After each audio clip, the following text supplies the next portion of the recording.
नमस्कार मित्रांनो, आजपासून लाडक्या बहिणींच्या खात्यामध्ये पैसे जमा व्हायला सुरुवात होणार आहे। आता काही महिलांच्या खात्यामध्ये 1,500 रुपये, काही महिलांच्या खात्यामध्ये 3,000 रुपये, तर काही महिलांच्या खात्यामध्ये मागील जे बाकी असलेले हप्ते आहेत ते सर्व हप्ते येण्याची शक्यता आहे।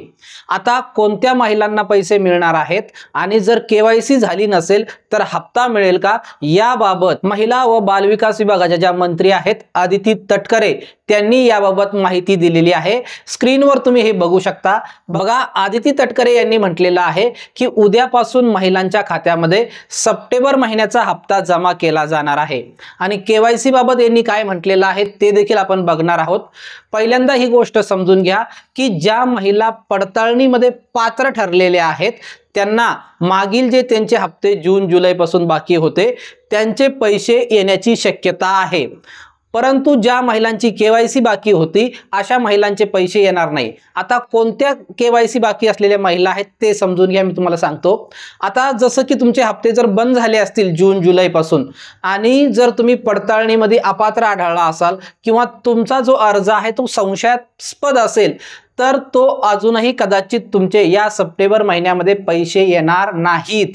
परंतु जर तुम्ही पडताळणीमध्ये जर पात्र ठरला असाल आणि जर तुम्ही केवायसी देखील केली असेल, तुम्हाला माहित आहे की आम्ही पात्र आहोत तरी पण आमचे पैसे बंद केले, आमच्या कुटुंबामध्ये एकच महिला आहेत आणि किंवा एक विवाहिते किंवा एक अविवाहिते अशा दोनच महिला आहे आमच्या कुटुंबामध्ये आणि आम्ही इतर कुठल्याही योजनेचा लाभ घेतलेला नाही, तरी देखील जर तुमचे पैसे बंद झाले असतील आणि आता जर तुम्ही केवायसी केली असेल, तुम्ही पडताळणीमध्ये पात्र ठरला असाल तर तुमचे जे मागचे हप्ते आहे जून जुलै ऑगस्ट सप्टेंबर पर्यंतचे ते सर्व हप्ते येण्याची शक्यता आहे। जर तुमचा ऑगस्ट महिन्याचा हप्ता बाकी असेल तर आता ऑगस्ट आणि सप्टेंबर असे दोनही हप्ते एकत्र येण्याची शक्यता आहे। परंतु ज्या महिलांचे ऑगस्ट पासून पैसे सुरू आहेत त्यांना सप्टेंबर महिन्याचा हप्ता मिळणारच आहे, मग तुम्ही केवायसी करा अगर नका करू। परंतु याचा अर्थ असा होत नाही की तुम्हाला केवायसी करायची नाही, केवायसी सर्वांनाच करायची आहे। पुढील जे हप्ते आहेत ते केवायसी नंतरच येणार आहेत। याबाबत आदिती तटकरे काय म्हणतायत त्यांचं जे ट्विट आहे ते एकदा व्यवस्थित समजून घ्या। बघा, आदिती तटकरे यांनी काय म्हटलेलं आहे की ही जी मुख्यमंत्री माझी लाडकी बहीण योजना आहे या योजनेच्या बाबतीत हे जे पैसे आहेत ते आधार लिंक खात्यामध्ये जमा केले जाणार आहे। आता कधीपासून जमा केले जाणार आहेत ते बघा, या ठिकाणी 2 ते 3 दिवसात पात्र लाभार्थ्यांना म्हटलेलं आहे।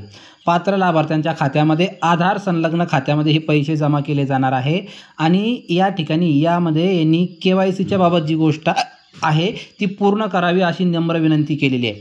सविस्तर आपण या ठिकाणी समजून घेऊया की ह्या ठिकाणी काय म्हटलेलं आहे।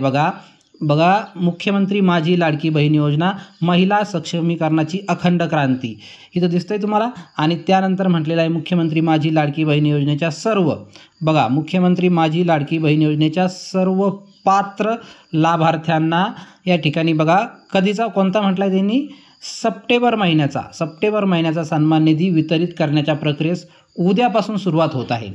उद्यापासून सुरुवात होत आहे म्हणजे हे कालची ट्विट आहे, म्हणजे आज तारीख आहे 10 सप्टेंबर, तर 10 सप्टेंबरपासून महिलांच्या खात्यामध्ये सर्व पात्र लाभार्थ्यांच्या खात्यावर आधार संलग्न बँक खात्यामध्ये हे पैसे जमा केले जाणार आहेत। बघा, आधार संलग्न बँक खात्यात हे पैसे जमा होणार आहे। आता यापुढे केवायसीच्या बाबतीत काय म्हटलंय ते बघा तुम्ही। बघा, महाराष्ट्रातील माता भगिनीच्या अखंड विश्वासाने सुरू असलेली सक्षमीकरणाची क्रांती यशस्वीरित्या मार्गक्रमण करत आहे। ही वाटचाल अशीच अखंडपणे सुरू ठेवण्यासाठी मागील महिन्यापासून ladkibaheen.maharashtra.gov.in या संकेतस्थळावर बघा या संकेतस्थळावर ई केवायसी सुविधा उपलब्ध करून देण्यात आली आहे आणि पुढील 2 महिन्याच्या आत सर्व लाडक्या बहिणींनी ई केवायसी प्रक्रिया पूर्ण करावी ही नम्र विनंती यांनी या ठिकाणी केलेली आहे। आता बघा, हे हप्ते आजपासून म्हणजे जवळपास 10 सप्टेंबर पासून महिलांच्या खात्यामध्ये क्रेडिट केले जातील। आता ज्यांचा सप्टेंबर महिन्याचा हप्ता बाकी आहे त्यांना फक्त 1,500 रुपये येतील, परंतु जे मागचे पडताळणीमध्ये ज्या महिला होल्डवर ठेवण्यात आल्या होत्या त्यांचे पैसे बंद करण्यात आले होते त्या जर पडताळणीमध्ये पात्र आढळल्या तर त्यांना देखील आता हप्ते येणार आहेत।